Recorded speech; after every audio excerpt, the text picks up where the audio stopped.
अहो, आपण निदान देवावर श्रद्धा आहे म्हणून इथं आलो. आज समाजामध्ये असा एक वर्ग आहे की जो देवाला मानतच नाही. बाबा महाराज सातारकर म्हणायचे, तुम्ही देवाला माना किंवा मानू नका, त्यांनी तुम्हाला मानलंय एवढं तरी माना. म्हणजे तो तुमचं विस्मरण होऊ देत नाही, याचं तरी विस्मरण होऊ देऊ नका. आणि ज्या दिवशी तो आपल्याला मानणार नाही त्या दिवशी आपल्या घरासमोर गर्दी जमेल. जमेल की नाही? लोक म्हणतील उचला, संपलं यांचा कार्यक्रम, आता आटपलं, देव गेला, राम गेला, नाही का, चैतन्य संपलं, जीव निघून गेला. मग त्या परमेश्वराची सत्ता आहे किंवा त्याचं अस्तित्व, त्याचं सामर्थ्य आहे म्हणून आपला सगळा हा देह, सर्व देह चालविते, हालविते, बोलविते. गीतेचं तत्वज्ञान आहे, जीवनम सर्वभूतेषु. सगळ्या भूतमात्रांचं जीवन जर काही असेल तर ते परमात्मा तत्व आहे. त्याला ब्रह्म असं म्हटलंय. मग ब्रह्म कसं असतं? ब्रह्म दिसतं का? ब्रह्म निर्विकार आहे, निर्गुण आहे. निळोबाराय, तुकोबारायांचे शिष्य निळोबारायांनी फार सुंदर एका गवळणीमध्ये वर्णन केलं. ब्रह्म कसं आहे म्हणाले, तो एकटा होता, त्याला कर्म आहे ना. एकोहम बहुस्याम हे वेदवचन आहे. एकटं असलेलं ब्रह्म, त्याला कर्म आहे ना, म्हणून त्याला अनेक व्हायची इच्छा झाली. आणि काय झालं?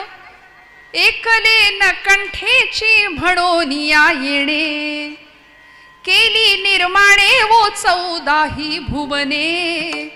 गगन मेघ सूर्य चंद्र तारांगणे. काय काय निर्माण केलं त्यांनी? पंचही महाभूते भौतिके भिन्ने भिन्ने वो. निळोबाराय म्हटले, ऐसा लाघवी या माया सूत्रधारी, ऐसा लाघवी या माया सूत्रधारी, ऐसा लाघवी या माया सूत्रधारी, ऐसा लाघवी या माया सूत्रधारी. कसा होता तो? ज्याची या नाभी कमळी जन्म चतुरानना, ज्याची या महातेज तेज हुताशना, ज्याची या निज प्रभा प्रकाश रवी किरणा. सगळ्याच्या मागे त्याचं तेज आहे. येणेची पढवुनी वेद केला शहाणावो, ऐसा लाघवी या माया सूत्रधारी. माया सूत्रधार म्हटलं त्याला. वेदांना सुद्धा ज्यांनी शहाणं केलं आणि ज्या वेदांनी त्याचं वर्णन करायला घेतलं त्यावेळी परिणाम असा झाला, वेद मौनावला. माऊलींना सुद्धा प्रश्न पडला होता, तुझं सगुण म्हणू की निर्गुण रे. सगुण निर्गुण एकू गोविंदू रे, सगुण निर्गुण एकू गोविंदू रे, गोविंदू रे एकू गोविंदू रे. काय म्हणाले? श्रुती नेती नेती म्हणती गोविंदू रे. शास्त्रांना, श्रुतींना विचारलं तेव्हा श्रुती सुद्धा उत्तर देतात, न इति न इति. देव असा नाही, देव असा नाही, सांगता नाही आलं देव कसा आहे. मग देवाचं स्वरूप नेमकं कसं आहे हे कुणालाच सांगता आलं नाही, पण आम्हाला संतांनी ते प्रतीतीला आणून दिलं. तुकोबारायांना विचारलं, महाराज सांगा ना, तुम्ही ज्या परब्रह्माचं दर्शन घेतलं तो भगवंत नेमका आहे तरी कसा, त्याचं स्वरूप तरी कसं आहे? तुकोबाराय सांगतात अभंगाच्या प्रथम चरणामध्ये, मन वाचातीत. भैरवी लागते, भैरवी लागते. मन वाचातीत तुझे हे मन वाचातीत तुझे हे स्वरूप, मन वाचातीत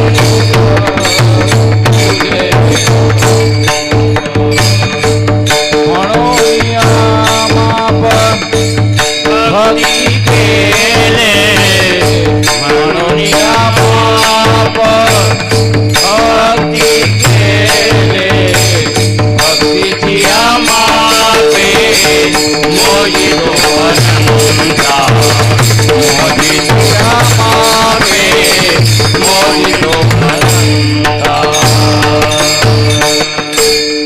मन वाचातीत तुझे हे स्वरूप, म्हणून या माप भक्ती केले. तुकोबारायांनी सांगितलं, देवा तुझं स्वरूप कसं आहे सांगू? मन वाचातीत तुझे हे स्वरूप. देवाच्या स्वरूपाची चर्चा केली तुकोबारायांनी. मन थकतं, बुद्धी कुंठित होते आणि वाणी सुद्धा थकते. उपनिषदकार म्हणाले, यतो वाचो निवर्तन्ते अप्राप्य मनसा सह. म्हणाले देवाचं वर्णन करायला वाणी आणि मन दोघे गेले होते, पण ते थकून माघारी आले. वाणी सुद्धा थकली आणि मन सुद्धा थकलं. देवाचं वर्णन नाही करता आलं, मनाने नाही करता आलं. मनाने कसं करता येईल? मनाने इथं तरी बसता येतं का कीर्तनात? खरं सांगा बरं, आहात का सगळे इथं? काय महिला मंडळ सगळे मनाची उपस्थिती आहे का तुमच्या? तुम्ही देहाने आहात पण मन सगळीकडे आमचं फिरतंय, हो ना? फिरतंय ना? हो म्हणतायत. सगळीकडे मन फिरतंय. तुम्ही कीर्तनात आहातच याची खात्री काय आहे? काय आहे खात्री? काय सांगितलं मी आत्ता? वाणी आणि मन भगवंताच्या चरणापर्यंत गेल्या आणि थकून आले. सांगता नाही आलं देव कसा आहे. वाणीला नाही सांगता आलं, मनाला नाही सांगता आलं, कारण म्हणाले मन शुद्ध आणि अशुद्ध दोन प्रकारचं आहे. मनो हि द्विविधम प्रोक्तम, शुद्धम च शुद्धमेव च, अशुद्धम काम संकल्प शुद्धम काम विवर्जितम. अशुद्ध मन आणि शुद्ध मन, जे विकारांच्या अधीन गेलंय ते अशुद्ध मन आहे, आणि जे विकार विरहित आहे ते शुद्ध मन आहे. आणि अशा शुद्ध मनाच्या ठिकाणीच देव प्रतिष्ठित होतो, किंवा त्याच मनाने देवाला पाहता येतं. तुकोबराय म्हणाले, आम्ही तुला मनाने आणि डोळ्यांनी नाही पाहू शकलो देवा, मन वाचातीत तुझे हे स्वरूप. मग देवाला मोजायचं कसं हा ज्यावेळी प्रश्न आला, देवाला ओळखायचं कसं हा ज्यावेळी प्रश्न आला, कशाच्या माध्यमातून देवा तुझी ओळख होईल हा जेव्हा प्रश्न निर्माण झाला, तेव्हा तुकोबराय म्हणतात आम्ही माप बदललं. आम्ही कुठलं माप निर्माण केलं? म्हणून या माप भक्ती केले, म्हणून या माप, म्हणून या माप भक्ती केले. मन वाचातीत तुझे हे स्वरूप. देवाचं स्वरूप कसं आहे? मन आणि वाचेच्या पलीकडे आहे. म्हणून आम्ही काय केलं? भक्तीचं माप केलं. आम्ही देवा तुला भक्तीच्या मापाने मोजतो. अभंगाच्या दुसऱ्या चरणामध्ये तुकोबराय म्हणले, भक्तीची या मापे मोजितो अनंता, भक्तीची या मापे मोजितो अनंता, भक्तीची या मापे मोजितो अनंता, भक्तीची या मापे मोजितो अनंता, भक्तीची या मापे मोजितो अनंता, भक्तीची या मापे मोजितो अनंता, भक्तीची या मापे मोजितो अनंता, भक्तीची या मापे मोजितो अनंता. इतराने तत्वतान मोजवे, इतराने तत्वतान मोजवे, भक्तीची या मापे मोजितो अनंता, भक्तीची या मापे मोजितो अनंता, भक्तीची या मापे मोजितो अनंता, भक्तीची या मापे मोजितो अनंता. तुकोबराय म्हणाले, आम्ही माप बदललं, आम्ही भक्तीचं माप केलं. भक्तीची या मापे मोजितो अनंता, इतराने तत्वता न मोजवे. दुसऱ्या कुठल्याही साधनांनी देवाला मोजता येत नाही. कबीरांना विचारा, कुठल्या मापाने देवाला मोजलं म्हणून देव शेले विणायला घरी आला? आमच्या शबरी मातेला विचारावं, काय दिलं भगवंताला, कुठली संपत्ती अर्पण केली म्हणून रामांनी उष्टी बोरं सुद्धा शबरी मातेची सेवन केली. द्रौपदी मातेला विचारूया की एवढा भगवंत तुझ्यासाठी धावून आला, प्रत्येक वेळी वनवासात असताना, अज्ञातवासात असताना, भर दरबारामध्ये कौरवांनी वस्त्रहरणाचा प्रसंग निर्माण केला, तरी सुद्धा भगवंत धावून आला. काय दिलं होतं? फक्त भक्तीचं माप केलं आणि भगवंताला भक्तीच्या मापाने मोजलं. देव मोजला गेला. भक्तीची या मापे मोजितो अनंत शब्द वापरला. अनंत म्हणजे काय हो? इन्फिनिट ज्याला म्हणावं, ज्याचा अंतच लावता येत नाही, जे मोजताच येत नाही, त्याला म्हटलंय अनंत. आणि भगवंताला आपण काय म्हणतो? अनंत कोटी ब्रह्मांड नायक. तो अखिल कोट ब्रह्मांडाचा नायक आहे. त्याला कसं मोजायचं? त्याला मोजता येत नाही. सोनं मोजताना पाहिलंय का आपण? महिला वर्ग बोला बोला. सोनं मोजताना पाहिलंय ना? आवडीचा विषय ना. सोनं कसं मोजतात? कसं? ग्रॅम मध्ये? नाही नाही, सोनं मोजण्याकरता साधन कुठलं वापरतात? काय वापरतात? बोला ना, तुम्ही नाराज आहे का माझ्यावर? नाही ना. काय वापरतात? तराजू वापरतात ना, सोनाराच्या दुकानात काय असतं, तराजू असतो, किंवा अलीकडे ती इलेक्ट्रिक मशीन आहे, मग ती कुठे ठेवली जाते, एकदम काचेच्या हवाबंद पेटीमध्ये ठेवली जाते. काय मोजायचंय, सोनं, म्हणून पेटीत ठेवलंय. धुळीचा एक कण जरी बसला तरी वजनात फरक आहे. मोजायचंय सुवर्ण, म्हणून एवढी खबरदारी आहे. मला सांगा, हा नियम कोळसा मोजायला आहे का, जिथं सगळं काळच करायचंय? कोळशाच्या तराजूला हा नियम असतो? नाही. पण सोनं मोजताना जेवढी खबरदारी घ्यावी लागते, आणि देव तसाच आहे. देवानी विभूती योग सांगितला भगवद्गीतेमध्ये. धातूनाम अस्मिकांचनम, भगवंत म्हणाले. मासानाम मार्गशीर्षोस्मी, 12 महिन्यांच्या मध्ये मार्गशीर्ष मास म्हणजे मी आहे. प्राण्यांमध्ये सिंह म्हणजे मी आहे. फुलांमध्ये गुलाब पुष्प म्हणजे मी. पांडवानाम धनंजय, हा 5 पांडवांच्या मध्ये तू म्हणजे मी. तसं भगवंत सांगतात, धातूनाम अस्मिकांचनम. सगळ्या धातूंमध्ये योग्य मार्गाने मिळवलेलं जे सुवर्ण आहे तिथं मी आहे. भगवंताची विभूती आहे ती. पण कुठल्या योग्य मार्गाने, अयोग्य मार्गाने मिळवलेलं सुवर्ण तिथं कलीला राहायला जागा दिली परीक्षितीने. भागवताचं वर्णन आहे. त्यामुळे योग्य मार्गाने, म्हणून आमचा महिला वर्ग किंवा जुनी मंडळी सांगतात की महिला वर्गाने पायामध्ये सोन्याची जोडवी किंवा पैंजण घालू. बरोबर आहे ना, इकडं आहे ना नियम तसा, का घालतं कुणी? तुम्ही म्हणाल ताई आहे आमच्याकडं, मग काय करू? म्हटलं माझ्या गाडीत बरीच जागा आहे. पण मला सांगायचा मुद्दा असाच की भगवंत असा आहे, सुवर्णासारखा आहे, मग त्याला मोजताना किती खबरदारी घ्यावी लागेल. तुकोबराय म्हणतात, देवा आम्ही तुला भक्तीच्या मापाने मोजतो.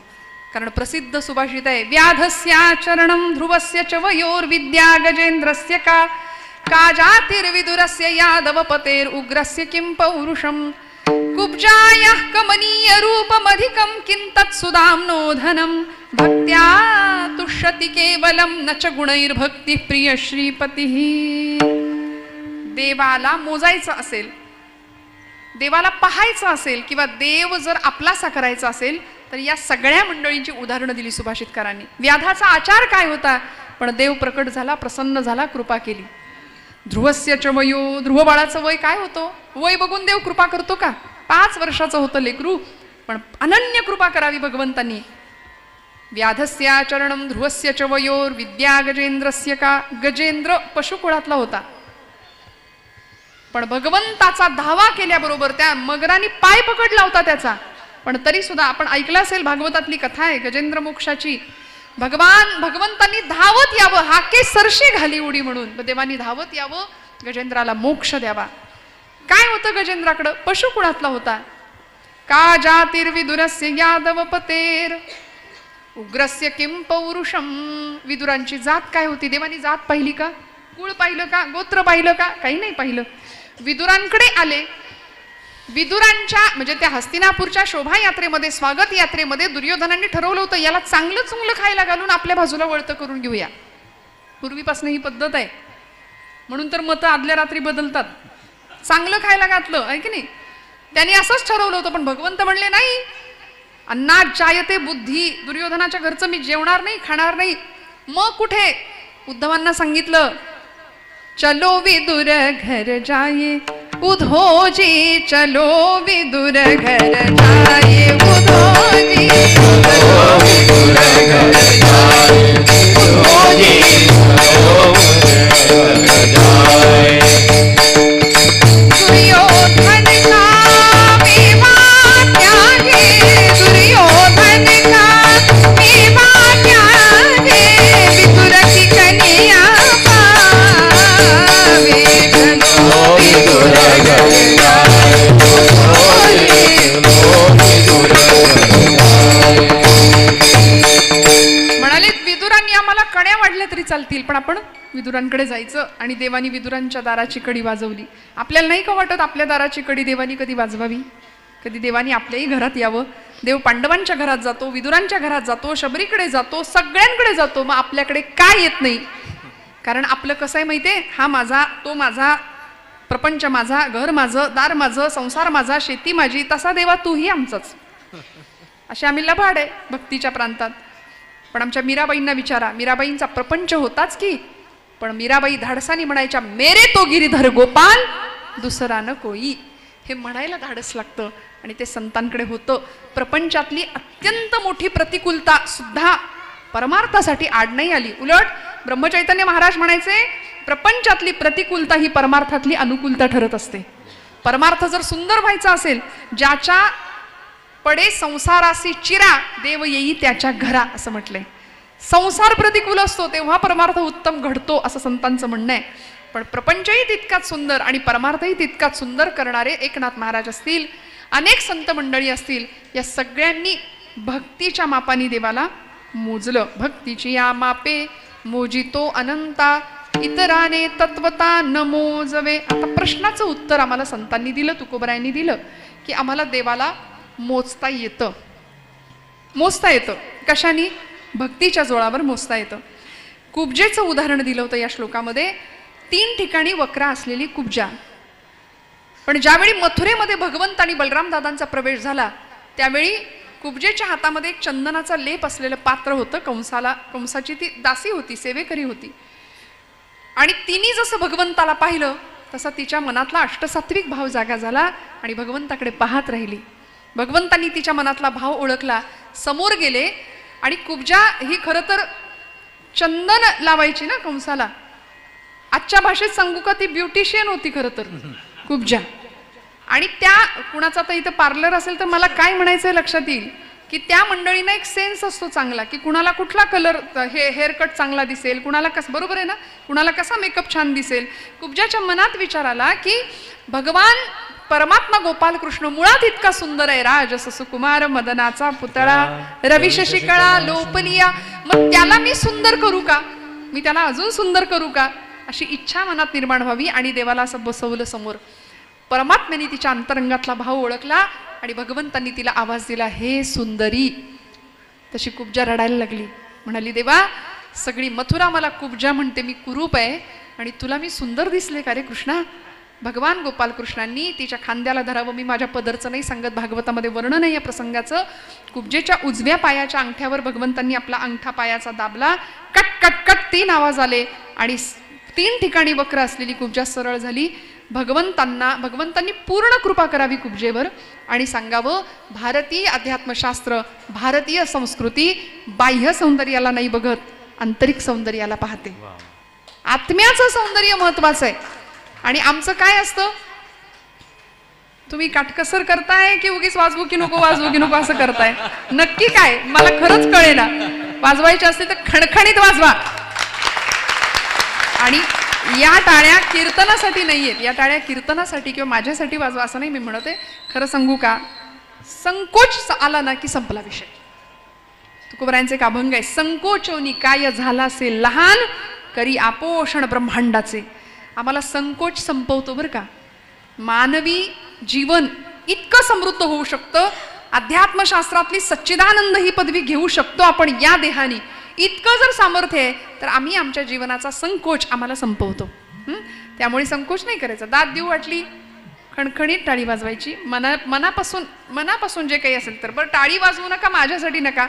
जेव्हा नाम घ्यायला सांगेन, जेव्हा भजन करायला सांगेन तेव्हा सुद्धा असं उगीच आता उपकार देवावरच केल्यासारखे असं वाजवू नका. खणखणीत टाळी, खणखणीत नाम बोला.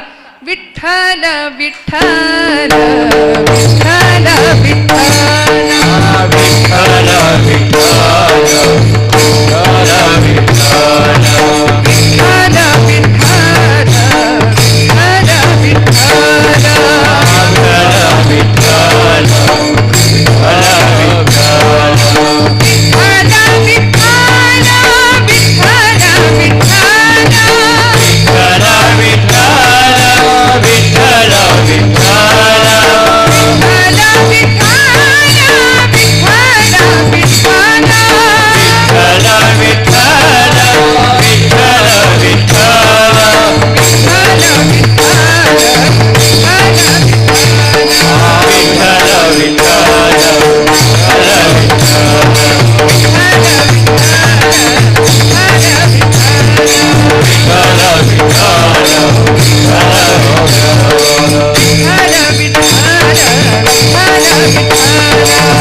मापे मोजितो अनंता इतराने तत्वता न मोजवे. देवाला मोजायला तुकोबरायांनी आम्हाला सांगून दिलं, आम्ही भक्तीचं माप वापरलं. मंडळी, भगवंताला अनेकांनी आपलंसं केलंय. जगद्गुरु संत श्रेष्ठ श्री तुकोबाराय आम्हाला ठामपणे सांगतात, प्रपंच दुःखदायकच होता, बरे झाले देवा निघाले दिवाळे, बरी या दुष्काळे पीडा केली. महाराज म्हणतात, संसार तापे तापलो मी देवा, करिता या सेवा कुटुंबाची. मला संसाराने प्रचंड त्रास दिला आणि मग मी ज्यावेळी पांडुरंग परमात्म्याकडे आलो तेव्हा लोकांनी मला वेड्यात काढलं. वेडा तुक्या म्हणून लोक म्हणायला लागले, पण तरी सुद्धा जगाची नाही पर्वा केली. कोणी निंदा कोणी वंदा, आम्हा स्वहिताचा धंदा. या न्यायाने भगवंताची सेवा उपासना ध्यान धारणा आम्ही करत राहिलो. त्याचा परिणाम असा झाला की देव आमचा झाला. माझ्या वडिलांची मिराशिगा देवा, तुझी चरण सेवा पांडुरंगा. तुकोबारायांनी मिरास शब्द वापरला की आमच्या वाडवडिलांनी आमच्यासाठी दिलेली ही ॲसेट आहे. आज आम्ही आमच्या पुढच्या पिढीसाठी कितीही करून ठेवा. मी मगाशी म्हटलं, कुणी केलं म्हणत नाही. 20-25व्या वर्षी मुलगाच पित्याला प्रश्न विचारतो, काय केलं आमच्यासाठी म्हणून. बरोबर आहे की नाही? काय केलं आमच्यासाठी म्हणून. आम्ही संपत्तीचा सातबारा आमच्या पिढ्यांसाठी ठेवतो, पण तुकोबाराय म्हणतात, आमच्या वाडवडिलांनी आम्हाला संपत्तीचा सातबारा नाही दिला, आम्हाला परमार्थाचा सातबारा दिलाय. माझ्या वडिलांची मिराशिगा देवा, तुझी चरण सेवा पांडुरंगा. त्यामुळे भगवंत आमच्या घरात आलाय. तुकोबांच्या घरात गेले ना, विश्वंभर बुवा हे 8वे पूर्वज होते तुकोबारायांचे. विश्वंभर बुवांनी संध्याकाळच्या वेळी भोजनाला बसले असताना हातातला घास हातात राहिला, डोळ्यातनं घळघळ अश्रू वाहायला लागले आणि समोर पत्नी अमाई माता नाव जेवायला वाढत होत्या आणि हातातला घास हातात राहिला, डोळ्यात जसं पाणी आलं ना तसं मातेने विचारलं की अहो का रडता, डोळ्यात का पाणी. तेव्हा विश्वंभर बाबांना खूप वाईट वाटलं. म्हणाले, यंदाची वारी बहुतेक घडत नाही माझ्याकडून, हातपाय गळून गेलेत, यंदाची वारी घडत नाही. वाईट वाटलं. त्या दिवशी बिछाण्यावर अंग टाकलं, झोप काही लागली नाही. पहाटेच्या वेळी डोळा लागला आणि स्वप्नामध्ये दृष्टांत दिला पांडुरंगाने, लख प्रकाश दृष्टांत दिला. सांगितलं, बुवा काळजी करू नका, तुम्ही पंढरीला नाही आला तरी आता मी देहूमध्ये येणार आहे, मी देहूत येणार. आणि अमुक अमुक जागा स्वतः भगवंतांनी सांगितली. विश्वंभर बुवा जागे झाले, अनेक आटोपलं आणि 4 माणसं सोबत घेऊन देहूमध्ये आपल्या घराच्या मागे जी आमराई आहे तिथं आले. तुळशीचा सुगंध आला. मंडळी, जिथं सुगंध आहे ना तिथं कृष्ण आहे. हे माझं नाही, एकनाथी भागवतातली ओवी आहे. पर्वता माझी स्थैर्य जाण, तो मी म्हणे नारायण. पृथ्वी माझी सुगंध जाण, तो मी म्हणे श्रीकृष्ण.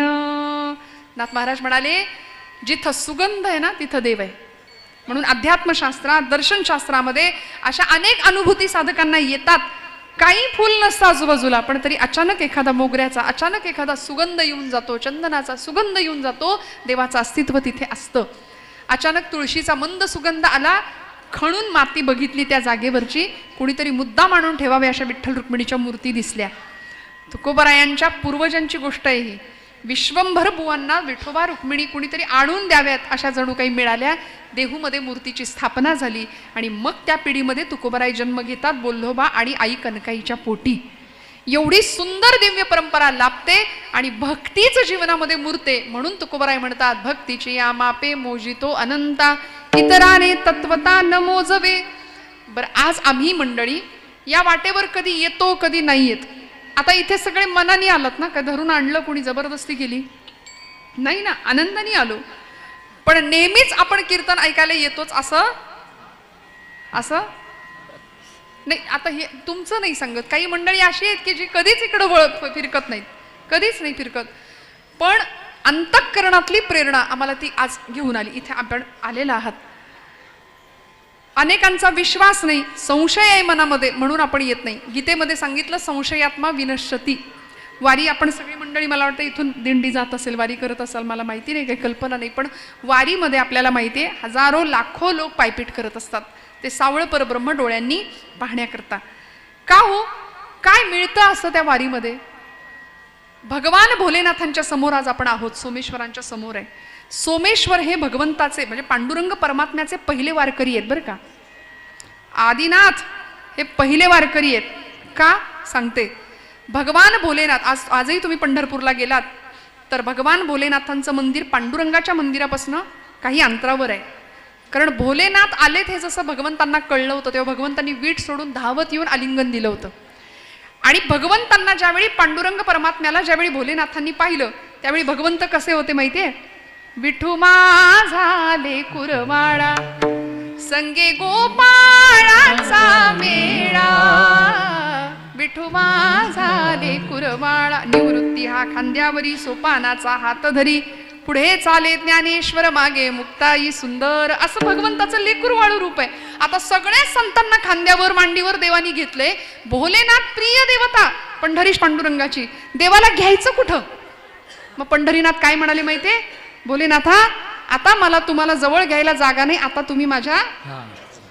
मग आचार्यांनी ज्यावेळी भगवंतांना पाहिलं त्यावेळी जगद्गुरु आद्य शंकराचार्य म्हणतात, महायोग पीठे तटे भीमरथ्याम वरम पुंडरीकाय दातुं मुनींद्रैः समागत्य तिष्ठन्तमानंद कंदम परब्रह्मलिंगम भजे पांडुरंगम. आदी देवांना ज्यांनी मस्तकावर घेतलं म्हणून भोलेनाथ हे पंढरपूरचे पहिले वारकरी आहेत म्हटले. आणि ते एकटे नव्हते गेले, सहकुटुंब सहपरिवार गेले होते वारीला. कारण तिथे गणपती बाप्पा आहेत, तिथे पार्वती मातेचं स्थान आहे. त्यामुळे या वारीमध्ये अनेक आजही एवढ्या वर्षानंतर सुद्धा आजही पंढरपूरचं सावळं परब्रह्म बघायला सगळी मंडळी धावतात, मैलोन मैल पायपीट करतात. एक 70-75 वर्षाचे आजोबा होते, गृहस्थ होते. आणि त्या वारीमध्ये हौशे गौशे नवशे सगळेच असतात का नाही. एक कार्यकर्ता होता तरुण, हातामध्ये मोबाईल होता.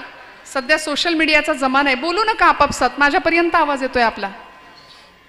विठ्ठल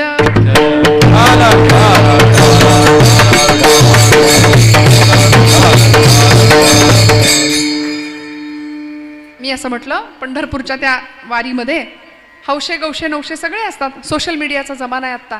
हातामध्ये मोबाईल असलेला एक कार्यकर्ता होता. रीलमध्ये दिसायचं असतं सगळ्यांना, रील करायच्या असतात सगळ्यांना सध्या. तो हातामध्ये मोबाईल घेऊन त्या आजोबांची मुलाखत घ्यायला लागला. म्हटलं, बाबा किती वर्षापासून वारी करताय? ते बाबा म्हणाले, ते आजोबा म्हणाले, तसं काही लेकरा सांगता नाही येणार मी कधीपासून वारी करतोय, तरी सुद्धा सांगा ना कधीपासून वारी करताय?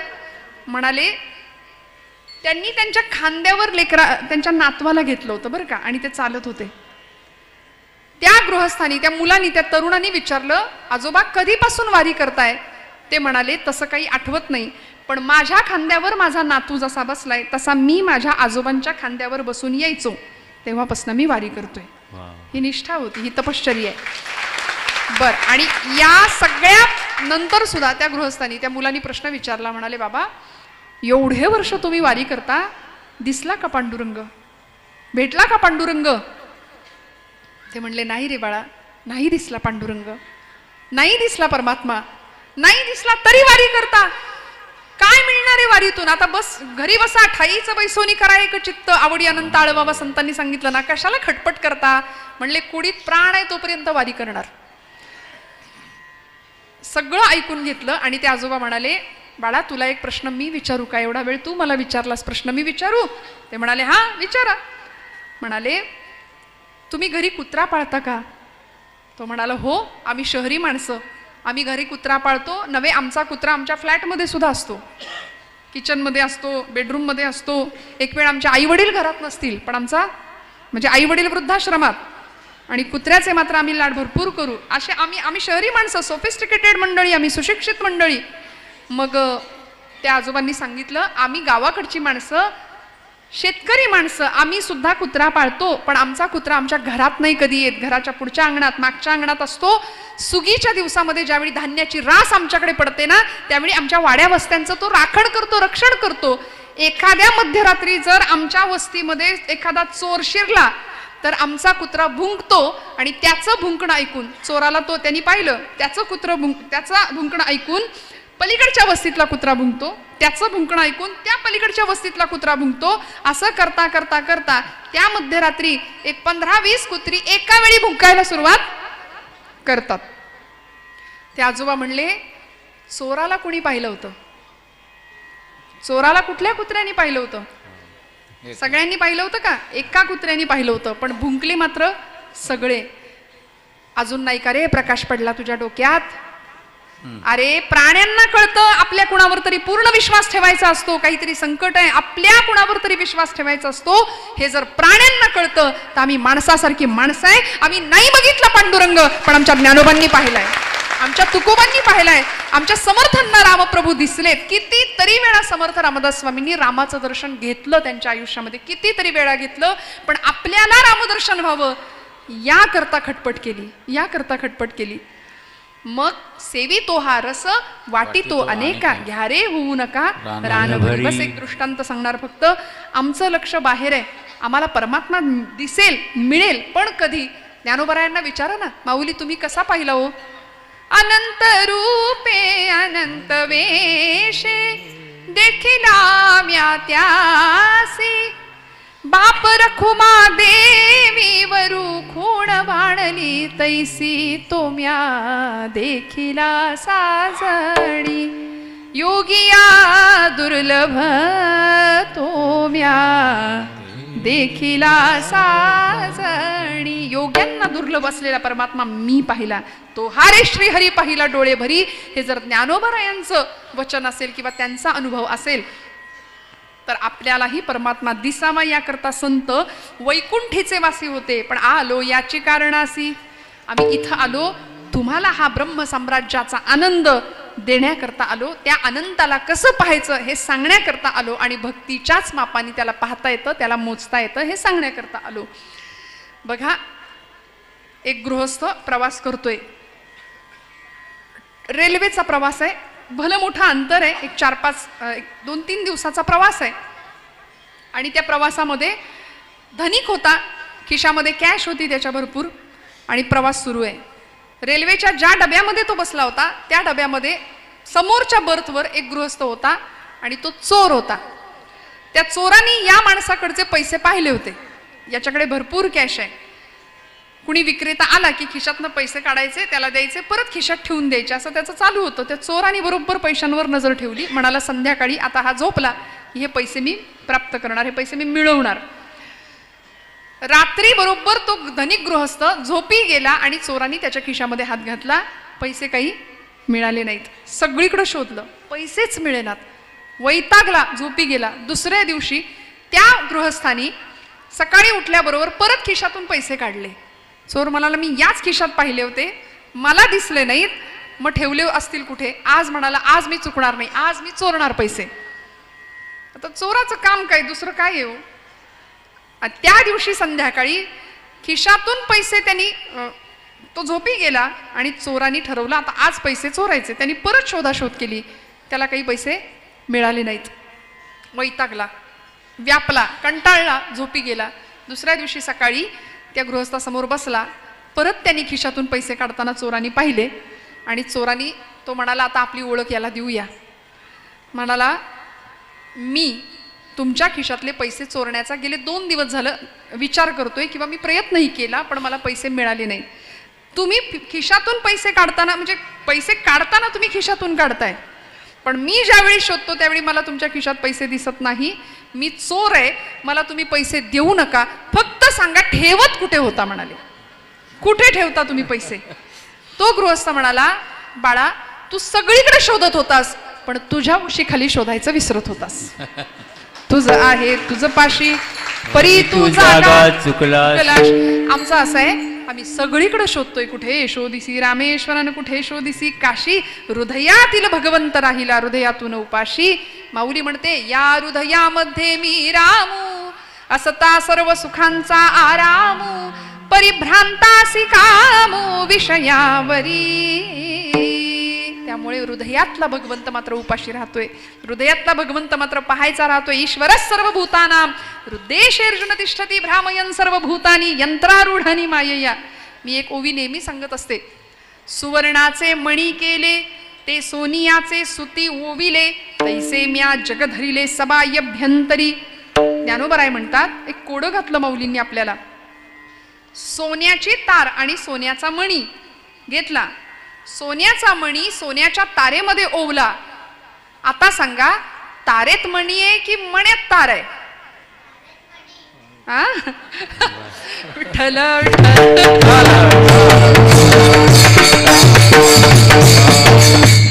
याला म्हणायचं विद्यार्थी. बघा, तारेत मणी, मण्यात तार नाही, मण्यात तार नाही आहे, तारेत मणी आहे आणि मण्यात तार आहे. नक्की उत्तर देता येत नाही या गोष्टीचं. मण्यात तार आहे की तारेत मणी, हे दोन्ही जसं एकमेकात आहे तसं माऊली म्हणतात, तैसे म्या जग धरिले सबायभ्यंतरी, तसा मी जग निर्माण केलंय, मीच जगात नटलोय आणि एवढं सगळं जग संपवून शेवटी उरणारे सुद्धा मीच. तू का म्हणे, देह नव्हे मी हे सरे, उरला उरे विठ्ठल. शेवटी उरतं काय तर भगवत तत्व, जे निर्गुण निराकार आहे आणि त्या तत्वाला आम्हाला ओळखता आलं पाहिजे. पण सध्या मी म्हटलं ना, आम्हाला देव सोडून सगळं लागतं. आम्ही असे बांधावर उभे राहतो आमच्याच आणि येणाऱ्या पाहुण्याला म्हणतो ते झाड दिसतंय का, तिथपर्यंत सगळं माझं आहे. घरातलं लेकरू सुद्धा हे शिकतं आपलं बघून. आई सांगते लेकराला, ही पेन्सिल तुझी आहे, कुणाला देऊ नको, हा कुणाला देऊ नको. मग ते लहान असतं, लहानपणीच. आता शेअरिंग केअरिंग शाळेत शिकवतो, इकडं आम्ही घरी शिकवतो, पण तरी सुद्धा एक माझेपण, अहंता आणि ममता ही रक्तात भिनायला सुरुवात होते. म्हणून निरागसता लहान वयातली वेगळी असते आणि आम्ही मोठे व्हायला लागलो की अहंतेचा आणि ममतेचा स्पर्श आम्हाला होतो. त्याला, त्या कुठल्याही लेकराला काही मागा तुम्ही, ते लगेच म्हणणार माझं आहे. मग आपण म्हणतो कसा गुंड आहे बघा आमचा, ते गुंड आपण बनवलं त्याला. असं नाही, प्रचंड अहंतेचा आणि ममतेचा स्पर्श जीवनामध्ये होतो. ज्यावेळी आम्ही आमच्या कुणाला तरी सांगत राहतो ही सगळी जमीन माझी आहे, त्यावेळी धरणी माता आपल्यावर हसते. ती म्हणते याचा पंजा सुद्धा हेच म्हणत होता, याचा आजा सुद्धा हेच म्हणत होता. आजा गेला, पंजा गेला, महाराज म्हणाले बाप मसणा गेला, देखत देखत नातू पण तू तोही तैसा. मग याच मार्गाने जर सगळ्यांना जायचंय तर कशासाठी अहंता. म्हणून अभंगाचं तिसरं चरण आहे, या अभंगाचं तिसरं चरण आहे. योग यागत पे देहाची या योग बाबा, योग यागत पे देहाची या योगे वा. योग यागत पे देहाची या योग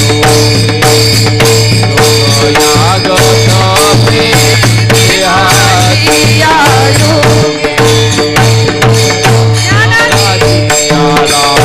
सापडते सापडते ज्ञानाची याला सापडते न सापडते भक्तीची याला मोजितो अनंता.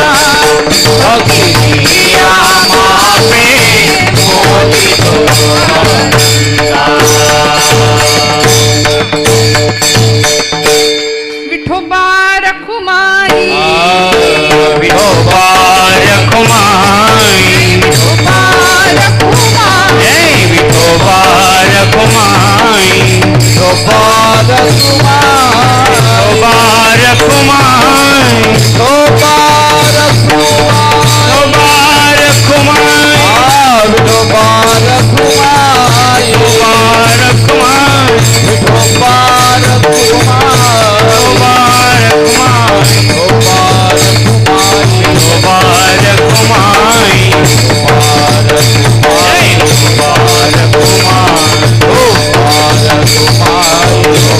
रखुमाई.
श्री ज्ञानदेव भगवान माऊली ज्ञानेश्वर जगद्गुरु तुकाराम महाराज सोमेश्वर भगवान की जय. कुमार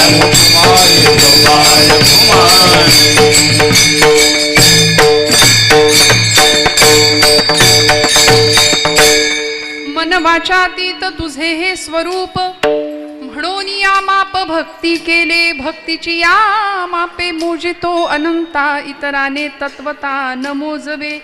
योग याग तपे देहाची या योगे. ज्ञानाची या लागे न सापडसी. भक्तीची या मापे मोजितो अनंता. इतराने तत्वता न मोजवे. तुकोबराय म्हणले, योग याग तपे देहाची या योगे. ज्ञानाची या लागे न सापडसी. योग याग तप ही सगळी साधनं भगवंताला प्राप्त करणारी आहेतच, पण त्या साधनांमधून अहंता निर्माण होण्याचा धोका आहे. ज्ञानी माणसाला अहंकार लवकर होतो, अज्ञानी माणसाला अहंकार होत नाही. समर्थ रामदास स्वामींचा श्लोक आहे, जेणे मक्षिका भक्षिली जाणीवेची. तया भोजनाची रुची प्राप्त कैची. अहम भाव ज्या मानसीचा विरेना. तया ज्ञान हे अन्न पोटी जिरेना. ज्ञानी माणसाला अहंता होते, अज्ञानी माणसाला अहंकार होत नाही. त्यामुळे देवाला भोळा भाव खूप आवडतो. म्हणून या सगळ्या साधनातनं निर्माण होणारी अहंता आमच्या परमार्थातली खूप मोठी अडसर ठरू शकते. म्हणून देवाला आवडतो तो भोळा भाव, त्याला भोळा भाव द्यायचा आहे. भोळा म्हणजे वेडं नव्हे. आपण म्हणतो हे भोळा आहे, भोळा म्हणजे वेडा नाही. ज्ञानानंतर आलेली ती सहजता असते, आणि अशी सहजता तर तुमच्या माझ्याकडे असेल तर तुकोबराय म्हणतात, तुका म्हणे आम्ही भोळ्या भावे सेवा घ्यावी जी केशवा. करीतो ऐसी आमची सेवा ही भोळ्या भावाची. देवाला मोजण्याचा एक, द्वारकेमध्ये ज्यावेळी भगवंत राहत होते, झालंय माझं कीर्तन एक 10 मिनिटात संपवणार आहे. द्वारकेमध्ये ज्यावेळी भगवंत राहत होते त्यावेळी प्रमुख अष्टनायिका आणि 16,108 राण्या, म्हणजे अष्टनायिका आणि 16,100 अशा राण्या होत्या देवांच्या. म्हणजे 16,108 नायिकांचा तो पती होता. द्वारकेमध्ये भगवंतांचा गृहस्थाश्रम सुरू आहे. ज्यावेळी नरकासुरासोबत भगवंतांचं युद्ध झालं, त्या युद्धामध्ये देवांना एक वृक्ष मिळाला होता सत्यभामा देवींकडून. सत्यभामा देवींना प्राजक्त पारिजातक इंद्राकडून तो प्राजक्त वृक्ष आणला आणि सत्यभामेच्या महालासमोर लावला होता. त्याची सगळी फुलं शेजारच्या महालाच्या अंगणात पडायची, आणि तो महाल होता रुक्मिणी आईसाहेबांचा. देवांना त्या दिवसापासून प्रापंचिक कटकटीला सामोरं जावं लागलं. बघा, देवाला पण चुकलं नाही. म्हणजे इतके दिवस भगवंत शांततेत सगळं सुरू आहे, आणि जसा ते पारिजातक अंगणात आला सत्यभामा देवींच्या, तशी त्याची फुलं रोज रुक्मिणी आईसाहेबांच्या अंगणात पडायची. रुक्मिणी माता रोज त्या फुलांचा हार करायच्या आणि देवांच्या गळ्यात घालायच्या. देव म्हटले तरी मी रोज आठवणीनं काढून ठेवतो, पण एखाद दिवशी राहिला तर सत्यभामेचा आहेर मिळायचा घरचा. प्रचंड व्यापले देव, आणि या सगळ्या संकटातनं मला कोण सोडवणार अशी चिंता देवाला लागली. बघा ना, आपल्याला संकट आलं की आपण देवाला आठवतो. देवावर संकट आल्यावर देवानी कुणाला आठवायचं? देवानी संतांना आठवावं. अशा वेळी देवर्षी नारद आले, आणि नारदांनी या सगळ्या संकटातनं देवांना सोडवतो असं आश्वासन दिलं. सगळ्यांना आपल्याला दृष्टांत माहिती आहे, हा कथा माहिती आहे. हरिविजय ग्रंथामध्ये श्रीधर कवींनी या प्रसंगाचं खूप सुंदर वर्णन केलंय. सत्यभामा देवी त्या झाडाला तोडायला निघाल्या होत्या. त्यावेळी देवर्षींनी विचारलं होतं, भामे काय तुझी इच्छा आहे? सत्यभामा म्हणाल्या, कृष्ण परमात्मा माझ्या एकटीचे जन्मोजन्मी झाले पाहिजेत. मजमनीचा हाची भावो जन्मोजन्मी कृष्ण लवला हो. पावावया सुगम उपावो व्रत तपे की दाने. परमात्मा माझ्या एकटीचे झाले पाहिजेत. नारद म्हणाले, त्यासाठी झाड तोडायची गरज नाही. जी व्यक्ती आपल्याला जन्मोजन्मी प्राप्त व्हावी असं वाटते त्या व्यक्तीचं दान या जन्मात करावं लागतं. देव तुला हवे असतील तर या जन्मात त्यांचं दान कर. सत्यभामेनी संकल्प केला, आता दान करायचंय. कुणाचं? कृष्णाचं. कोण घ्यायला तयार आहे? कुणीच नाही. देव नकोय कुणाला, देवाकडून सगळं पाहिजे. सगळे मागे हटले. देवर्षी म्हणाले, तुझा संकल्प पूर्ण व्हायचा असेल तर मी घेतो दानात. आणि संकल्प केला. देवांना घेऊन देवर्षी निघाले. सगळी द्वारका भगवंतांच्या मागे. देवाला घेऊन जाऊ देणार नाही. तेव्हा देवर्षींनी सुवर्णमध्य काढला. म्हणाले देवाला न्यायचं नाही, सत्यभामेचं व्रत पूर्ण झालं पाहिजे. त्याकरता भगवंताच्या भारोभार सोनं तुम्ही मला द्या. तुमची द्वारका सोन्याची आहे ना, तर तेवढं सोनं मला द्या. मोठा तराजू उभारला गेला.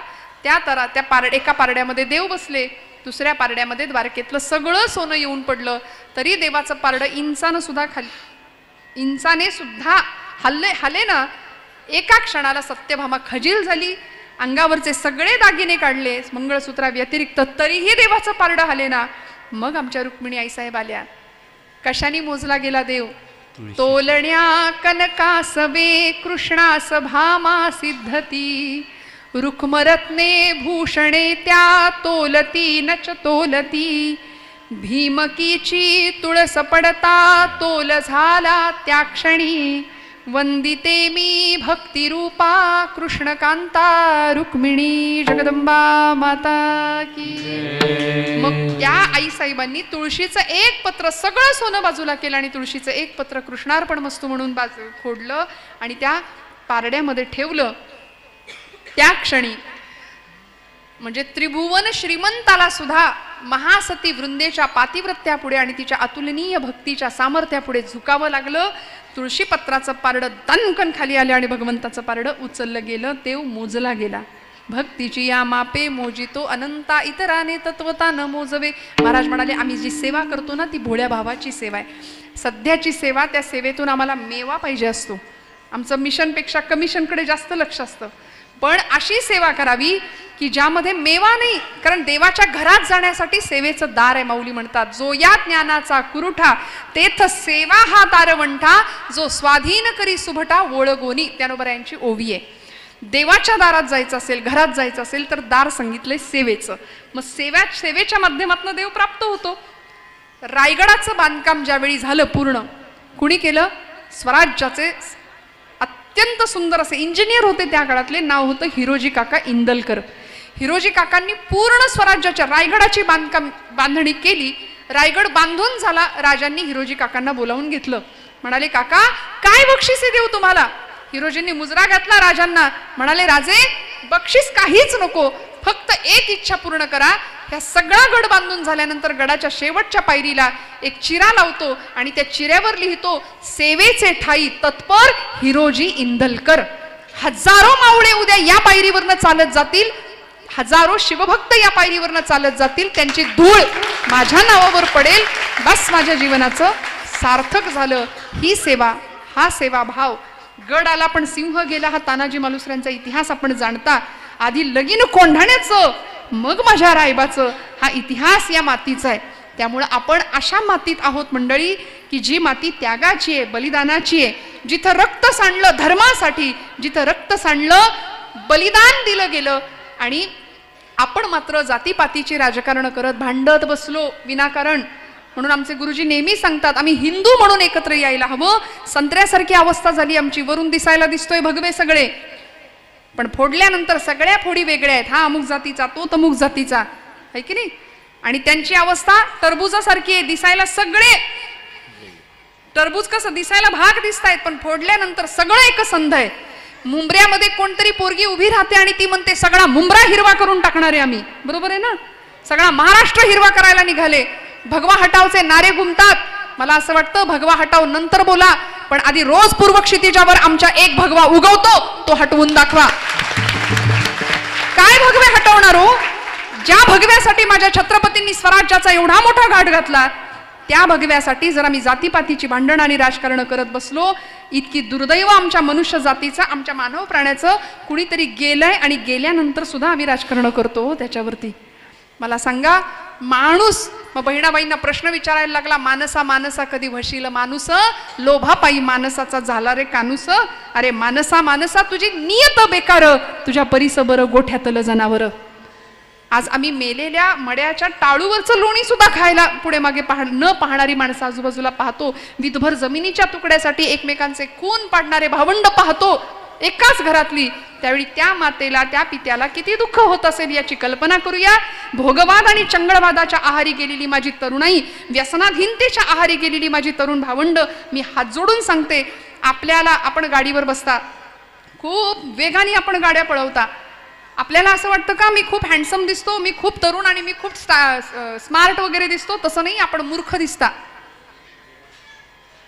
तुम्हाला राग आला तरी चालेल माझा, कारण 9 महिने 9 दिवस एका आईनी रक्ताचं सिंचन करून उदरामध्ये वाढवायचं, प्राणांतिक यातना सहन करून जन्म द्यायचा, आणि मग हे असं काहीतरी व्यसन किंवा नको त्या चंगळवादाच्या आहारी जाऊन आम्ही आमच्या जीवनाचं उद्ध्वस्त करून घेणं हे कितपत योग्य आहे. यापुढे जाऊन जर पराक्रम करायचाच आहे तर सीमेवर जाऊया. सीमेवर पाठवायला आई वडिलांचं काळीज वाघाचं असावं लागतं. शत्रूची गोळी छाताडात भेदून घ्यायला काळीज वाघाचं असावं लागतं.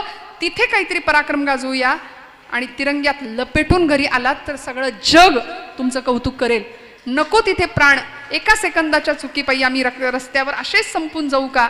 मला असं प्रामाणिकपणे सांगावंसं वाटतं. मंडळी, कुणाचाही द्वेष नको, ईर्षा नको, मत्सर नको. परमेश्वराने दिलेलं हे जीवन इतकं सुंदर आहे.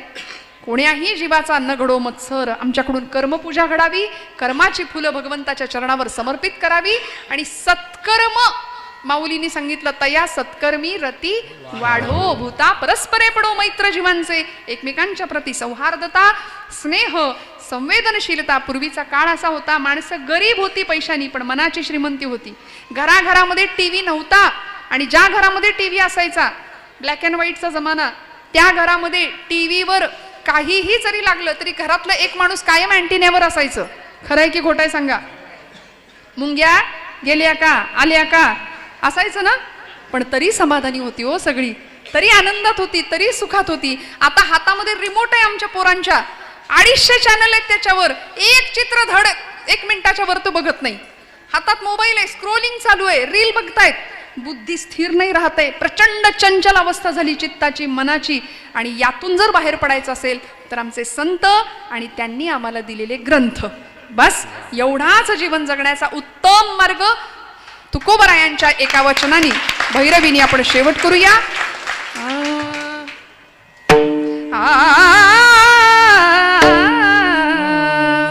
ज्ञानेश्वर माऊली